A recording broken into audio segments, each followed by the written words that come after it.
Anyway. How old were you when you had your first pro wrestling match? I was 24. Wow. 24 years old. So how about this? So again, like we were saying earlier, football for me was a ticket. Like that was the thing that I was really going to make it. And then I didn't. And I thought I'm going to shift my focus onto something I think I'm going to love. I think it's in here, passion. It's pro wrestling. And so I'll tell you a quick story. So my coach from Calgary, I played up in the CFL. I got cut from the CFL. He got cut in October of 95. He calls me in December of 95 and says, hey, I want you to know, even though we cut you, I want to bring you back next season. Think you got some real potential. I want to have you back. Dude, so I'm on the phone. It's one of those old-ass phones that are on the wall. I'm on the phone. I see my dad over there in the chair. My dad's just an old-time Grizzly wrestler. We're living in his little apartment in Tampa. My mom's over there on the couch. And I tell the coach quietly, Wally Buono's his name. Great guy. I said, hey, thank you for the opportunity. I really appreciate it. But I'm going to have to close this chapter in my life. And he's like, I hear him kind of softly talk. Okay, yeah. And I said, so thank you very much. I appreciate it. Hung up the phone. My dad said, who was that? I said, oh, it was a coach from Calgary. He said, what do you want? Oh, he wanted to offer me another contract for next year. By the way, the contract was like, I was making $300 a week Canadian. Wow. So there was no money up there, at least not for me. And he goes, so when are you going to go? My old man said this. I said, I'm not. He said, what do you mean you're not? I said, I think I'm done. I'm done with football and the pursuit of it. It's just not in my cards. He said, what are you going to do? I said, I'm going to get in the business. He went, what business? I said, the wrestling business. Dude, we got in the biggest fucking fight. Really? The biggest. He didn't want you to do it? He didn't want me to do it.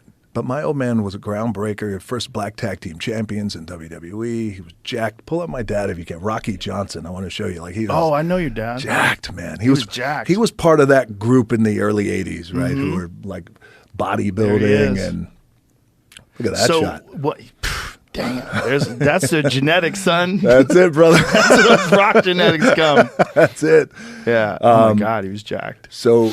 Yeah, and we bonded. He used to get me up and take me to the gym when I was 5, sit in the corner, and that's how I got to, really bond with my dad.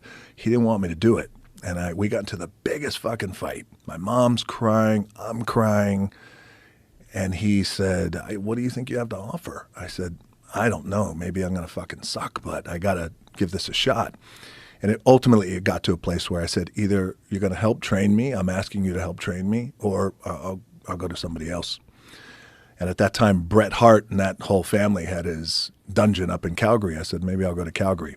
He agreed to train me, but I realized he didn't want to see that happen because he felt like, hey, look around. Like I was one of the successful ones in wrestling, but I got a little fucking apartment that I can't even afford to pay $500 a month. I don't want this for you. So we got into a huge fight. He eventually trained me. I call a guy after 3 months of training. Call a guy named Pat Patterson, who was Vince McMahon's right-hand man, very brilliant mind in the world of pro wrestling, first openly gay wrestler, tough motherfucker. I call him up because my parents knew him, and I said, hey, Pat, this is Dwayne Johnson. Who? Dwayne Johnson. Rocky Johnson's son. Oh, yeah, what do you want? Hey, I'm training to get in the business. What fucking business? It's a recurring theme. Everybody's like, what fucking business? The wrestling business. Why the fuck do you want to do that? You're just feeling like you're just getting bombed right, left and right by these OGs. So I said, I'd love for you to come down and just watch me train. And if I got anything to offer, just let me know. And if I don't, just let me know. That's all I want. He agreed. He came down, watched me train. He said to me as we're training, he goes, can you work as a heel? Which is, as you know, bad guy in wrestling parlance. Yeah. I said, sure, I'd love to. We start the match. I work as a heel, more aggressive, dirty, cheating stuff, right? He goes, okay, done. And I had trained in a boxing ring, and as you know, boxing rings are fucking hard. It's like this, right? So getting suplexed on the fucking table, so it really hurt. That's how I came up in wrestling. He's smoking a cigarette. I said, what do you think? Do I have anything? He goes, yeah, you just keep working. Take care of yourself, and leaves. And I was like, did I just fuck? Because he had a lot of power. He was like the vice president of WWE. I said, okay, well, thank you so much for coming out. And I said, just keep working. He goes, just keep working.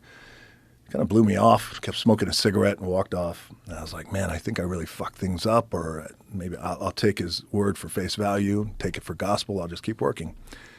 Little I knew, he went home and he called Vince McMahon. He said, you got to see this fucking kid.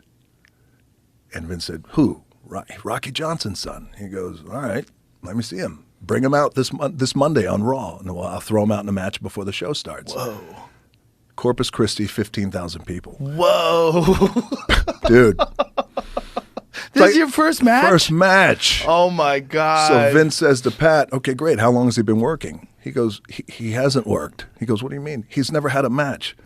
He's like, he's never had a fucking match? I'm not bringing him out. He's never had a match. He's going to stink up the ring. Pat said, just trust me. So they fly me out, Corpus Christi, 14,000 people. I go out and have my first match, and I'm 24 years old. Wow. I have my first match. Because usually when you break in, you're wrestling at a farm or there's a barn, 10 people, 14,000 people. I wrestled the Brooklyn Brawler, who's famous in the world of wrestling. And I get backstage. Everyone's, hey, great job, keep working. I see Vince McMahon. He says, you did a good job, but be prepared. I'm going to give you a little bit more tomorrow. I went, great, okay. I see Pat Patterson smoking a cigarette. Come here for a second. I said, yeah. He goes, your punches. I went, yeah. They fucking suck. Just riding me. So that was my first match, first experience, man. Wow. Yeah. And then he by the way, he said, if you have a shred of opportunity to make it in this business, you're going to have to learn a lot of shit, but learn how to throw a great punch. What was wrong with the way you were throwing a punch? It just didn't look real. And the best of punches, like you got to be snug. You lay them in a little bit.